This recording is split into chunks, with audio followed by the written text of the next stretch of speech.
Near Ketibunda, a new vision is emerging. Not just a port, but a massive industrial gateway, conceptualized to integrate maritime trade with logistics Pakistan Indus Delta. एक इंतहाई खुफिया मंसूबा सामने आता है कि जिसमें ऐवान सदर के अंदर कई आला शख्सियात को बुलाया जाता है और उन्हें बताया जाता है कि अब हमें कराची पर भरोसा नहीं करना चाहिए, बल्कि जब अगर कराची अलहदा हो तो लोगों का ख्याल ये तस्वुर किया जाता है कि कराची से अलग एक और बंदरगाह कायम की जाए जो नए सिंध के अंदर हो। क्या ये तस्वुर दुरुस्त है या नहीं है? उस मीटिंग का क्या हाल अहवाल है? क्या वाकई में यही सब कुछ हुआ था या क्या हुआ था? एक अहम मंसूबा आपके सामने रखने वाला हूं, वो मंसूबा के जिसके लिए गुज़िश्ता एक महीने से खुफिया तैयारियां शुरू हो रही है। 28 जुलाई को कि जब उस वक्त खास तौर पर बड़ी अहम मुलाकात की गई मोहसिन नकवी की तरफ से और मोहसिन नकवी की तरफ से जब सूबे की बात की गई तो उसके बाद से सिंध हुकूमत के अंदर खलबली मच गई है। आज जब मैं आपसे गुफ्तगू कर रहा हूं, आज से एक दिन पहले यानी कि 24 अगस्त को ऐवान सदर के अंदर बड़े बड़े वुज़रा को, सिंध के वुज़रा को बुलाया जाता है और उन वुज़रा में मुराद अली शाह यानी कि सिंध के वजीर आला, नासिर हुसैन शाह वजीर बल्दिया,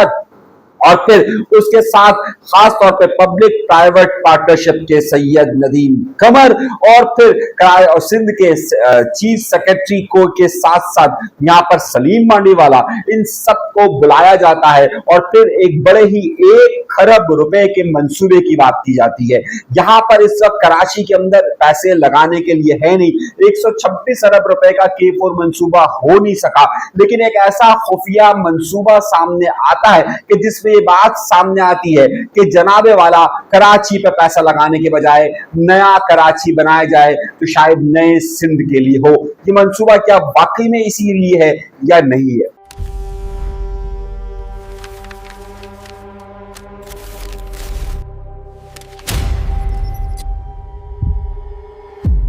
इससे पहले एक अहम बड़ी मुलाकात 15 तारीख को होती है। 15 अगस्त को वजीर आला सिंध एक आला सतही इजलास बुलाते हैं और उसमें आला हुक्काम को यह खुसूसी तौर पर हिदायत देते हैं कि अब हमें कराची से हटकर एक और नई बंदरगाह की सिंध के अंदर जरूरत है, जहां पर तमाम का तमाम पैसा लगाया जाए और जिसकी मालियत अभी करीबन 550 मिलियन यानी कि 55 करोड़ डॉलर यानी कि करीबन 1 खरब रुपए के करीब है। अब आप सोच रहे होंगे कि सिंध हुकूमत के पास इतना पैसा नहीं कि वो कराची में डेवलपमेंट कर सके, वो सिंध का इंफ्रास्ट्रक्चर बना सके, तो फिर अब ये नया और खुफिया मंसूबा क्या है, यही आज के प्रोग्राम में मैं आपको बताने वाला हूं। लेकिन उन सब के लिए शर्त यह है कि डरिएगा नहीं, झिझकना नहीं है, आपको घबराना नहीं है और हालात जैसे भी हों चैनल को जरूर सब्सक्राइब कीजिएगा, कोई लापता नहीं करेगा। एक बहुत ही अहम मंसूबा सामने आया है और वो बहुत अहम मंसूबे का अहम नुक्ता यह है कि चाइना हार्बर कंपनी ने एक मुलाकात की है ऐवान सदर के अंदर। इस ऐवान सदर की मुलाकात के अंदर खुसूसी तौर पर जिन लोगों को बुलाया गया वो बड़ी अहमियत के हामिल है। इस मुलाकात के लिए बुलाया गया वजीर आला सिंध को उस कंपनी से मिलने के लिए, उनके साथ बुलाया गया सैयद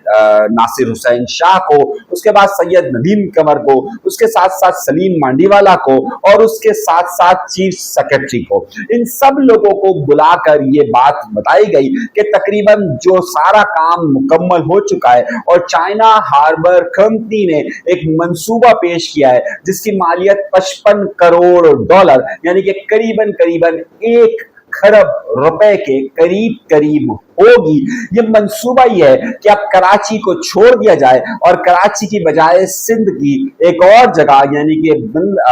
केटी बंदर पर एक नया पोर्ट तामीर किया जाए जो कि बिल्कुल कराची के मुकाबले का हो, जहां पर 500 मीटर की तकरीबन इस तरह की लाइंस क्यों बिछाई जाए और वहां पर गैस पानी का सारा इंतजाम किया जाए। वो तमाम पैसा जो कराची का है उसे फौरी तौर पर केटी बंदर के यहाँ लगाने का मंसूबा किया जाता है। रखा है। अब Near Ketibunda, a new vision is emerging. Not just a port, but a massive industrial gateway, conceptualized to integrate maritime trade with logistics Pakistan Indus Delta. बहुत सारे लोगों ने और तज्जिया निगारों ने ये बात कहना शुरू की कि आखिर मंसूबे में तेजी कब से आई। इस मंसूबे की ये तारीख मैंने आपको बताई 24 अगस्त। इससे पहले 15 अगस्त को एक बड़ी अहम मीटिंग वजीर आला हाउस के अंदर की गई। इस 15 अगस्त की मीटिंग के अंदर सिर्फ CN ने मीटिंग की, यानी कि वजीर आला सिंध ने मीटिंग की, और इस मीटिंग के अंदर उन्होंने तमाम अपने प्रिंसिपल सेक्रेटरी, चीफ सेक्रेटरी और पब्लिक प्राइवेट पार्टनर के वजीर और तमाम लोगों को बुलाकर ये कहा कि हमें मैरीटाइम के साथ साथ एक बहुत बड़ा इंफ्रास्ट्रक्चर खास तौर पर तैयार करना है केटी बंदर के अंदर। कराची पोर्ट मौजूद है और यहाँ पर दो पोर्ट मौजूद है, एक केपीटी और एक खास तौर पर जिसे आप पोर्ट कासिम कहते हैं। अब इन दो पोर्ट के होते हुए कि यहाँ पर अभी बहुत ज्यादा खपत मौजूद है, लेकिन यकदम से आखिर आसिफ अली जरदारी की हुकूमत ये क्यों फैसला करती है कि 1 खरब रुपए के करीब मालियत का एक नया पोर्ट तामीर किया जाए, जहां पर बेहतरीन इंफ्रास्ट्रक्चर दिया जाए, जहां पर बेहतरीन सहूलियात दी जाए। ये पैसा कराची पे इस वक्त इसके इंफ्रास्ट्रक्चर पर खर्च क्यों ना किया जाए। यहाँ पर इस वक्त KMC ने कई टेंडर्स दिए जिनके पिछले टेंडरों के पैसे भी नहीं दिए गए। ये तमाम के तमाम पैसा रोककर ये खुसूसी इंस्ट्रक्शन दी जाती है जनाब, इस सारे कराची के इंफ्रास्ट्रक्चर के पैसे को जो इस वक्त डेवलपमेंट का पैसा है उसे वहां पर लगाया जाए। एक तरफ सिंध हुकूमत ये कह रही है कि हमारे पास वफाक ने पैसे हमसे तकरीबन 40 अरब रुपए ले लिए, लेकिन 40 अरब रुपए से हटकर 1 खरब रुपए का फेज 1 का यानी कि पहले फेज का यह प्रोजेक्ट तामीर हो रहा है। इस सारे काम में तेजी गुज़िश्ता 1 महीने के दौरान आई है, तो बहुत सारे तबसरा निगारों और तज्जिया निगारों ने यह कहना शुरू कर दिया कि क्या इसका मतलब यह है कि कराची में अब ये यकीन हो गया है आसिफ अली जरदारी साहब को कि कराची अब सिंध का दारुल हुकूमत नहीं रहेगा, या फिर कराची फेडरल अथॉरिटी के पास चला जाएगा। तो इस सारी सूरत हाल में सिंध हुकूमत जो बकाया सिंध होगा उसके अंदर एक नया पोर्ट तामीर, एक पोर्ट सिटी तामीर किया जाए, और वो तमाम का तमाम पैसा इससे पहले कि ये सारा प्रोसेस कराची हट जाए और ये पैसा इनके पास ना आए, उससे पहले के पहले ये सारे का सारा पैसा वहां पर लगा दिया जाए। इस हवाले से बाकायदा चाइना की कंपनी के साथ MOU और बड़ी अहम मीटिंग हुई, और उस मीटिंग के अंदर उस कंपनी को पहले सारा प्रपोजल तैयार करने का कहा गया, जिससे तकरीबन 55 करोड़ डॉलर का प्रपोजल तैयार किया, यानी कि $550 मिलियन का, जिसकी मालियत अगर आप पाकिस्तानी रुपए में कन्वर्ट करें तो ये 1 खरब के करीब होती है।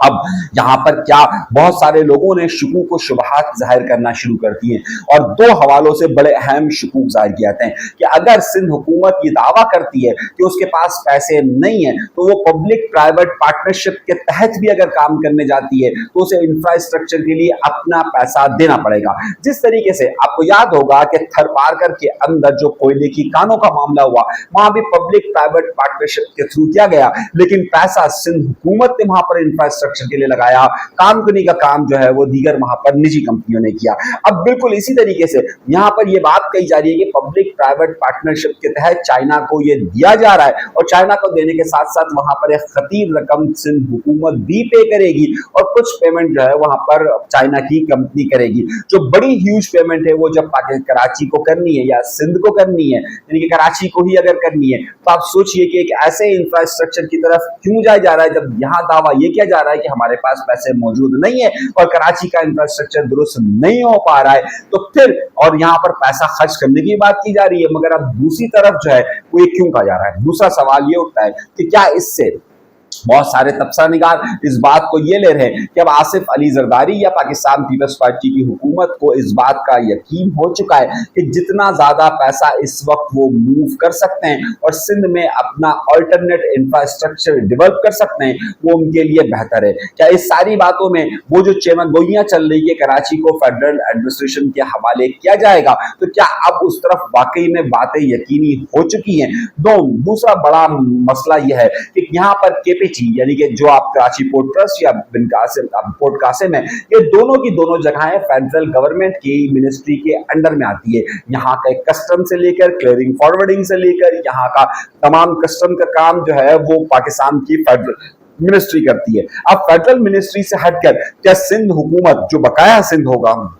और जो बकाया मामलात हो गए उसमें यहाँ पर क्या फेडरल की अथॉरिटी नहीं होगी और फेडरल की अथॉरिटी से हटकर क्या सिंध गवर्नमेंट इस सारे मामले को देखेगी। उसकी सबसे बड़ी वजह यह है कि इस पूरी मीटिंग्स के अंदर कहीं पर भी वफाक की नुमाइंदगी मौजूद नहीं थी। ये सिर्फ और सिर्फ वफाक की नुमाइंदगी के तौर पर आप ऐवान सदर को कह सकते हैं कि वफाक की या रियासत की वो नुमाइंदगी करता है, लेकिन अगर इसमें वफाक की वुज़रा की शमूलियत होती तो यकीनी तौर पर यह वफाक का और फिर उस चाइना की कंपनी का और सिंध हुकूमत का मुश्तरका प्रोजेक्ट होता। लेकिन इसका मसला क्या है और इसका मकसद क्या हासिल किया जा रहा है, ये बहुत बड़े सवालिया निशान है। इतनी बड़ी रकम का मूव करना, एक चाइना की कंपनी का सिंध हुकूमत के साथ ही यह प्रोजेक्ट करना, नए सूबों की तश्कील में कराची का फेडरल एडमिनिस्ट्रेशन के हवाले जाना या दीगर जाना एक अलग मामला, और उसके बाद वहां के पोर्ट में वफाकी हुकूमत को शामिल ना करना नए सवालात को जन्म दे रहा है। और ये सवालात ढूंढने के कि क्या इस हुकूमत को अब यकीन हो चुका है कि अब कराची